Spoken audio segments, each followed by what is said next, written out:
Eno izmed nerešenih vprašanj pred referendumom o izvedbi projekta JEK2 je tudi vprašanje radioaktivnih odpadkov.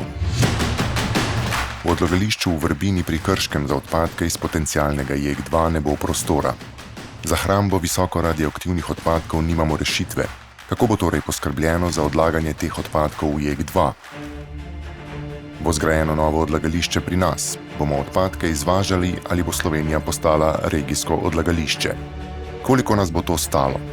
Kdaj bo Hrvaška končno poskrbela za svojo polovico odpadkov, ki jih že desetletja hranimo pri nas, čeprav je po mednarodnih pogodbah zanje odgovorna? Kdo se torej javi, da pospravi?